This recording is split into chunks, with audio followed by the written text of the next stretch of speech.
As far back as I can remember, this place has been a bit of a joke. Birmingham, second largest city in the UK, home of the Friday night Balti, and I bet the last place you'd think of coming to spend the weekend. Well, you're in for a surprise.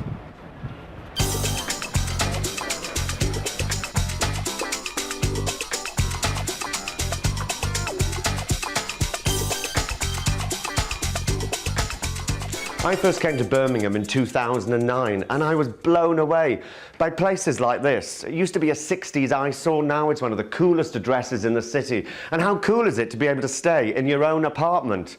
Beats a hotel any day.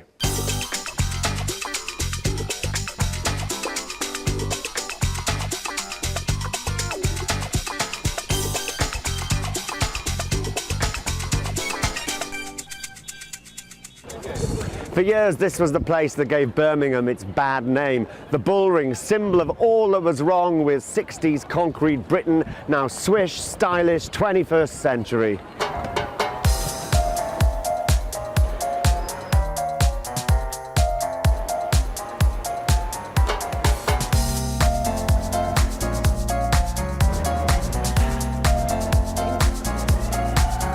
It's the busiest shopping centre in the UK. This is the other face of Birmingham, a 19th century industrial powerhouse at the centre of the UK's canal system. There are 32 miles of canals in the city, much of it underground, and some areas like this Gas Street Basin have been cleaned up. They become popular places to walk. There are cafes and bars dotted around, and people hang out here on the weekend, but still wouldn't recommend swimming in that water. There used to be 20,000 houses like this in Birmingham. These are all that's left, 4 back-to-backs.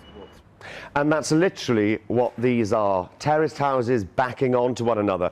And if you come round here, you can see they even have shared outdoor toilet facilities.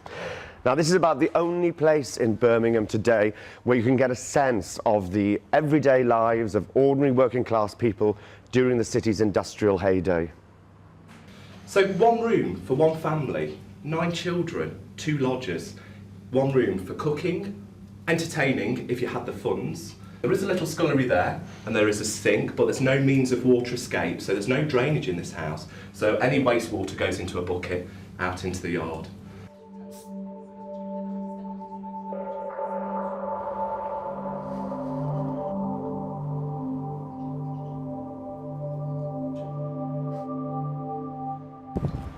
The back-to-backs are definitely something I'd recommend, though it's a little bit worrying when I see things I remember from my childhood turning into history.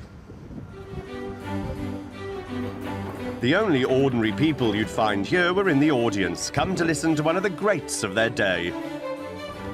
Disraeli, Lloyd George and Brum's own Joseph Chamberlain spoke here. Mendelssohn's Elijah and Elgar's Dream of Gerontius were premiered here, and now it's been renovated. The town hall is once again the centre of the city's cultural life.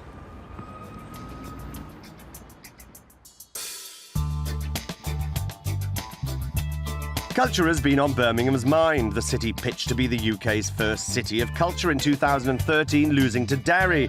And it's just celebrated a successful second international dance festival in April, where Birmingham-based choreographer Rosie Kay premiered her work 5 Soldiers.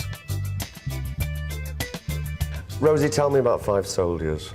5 Soldiers is a dance theatre work that explores the physicality of modern warfare.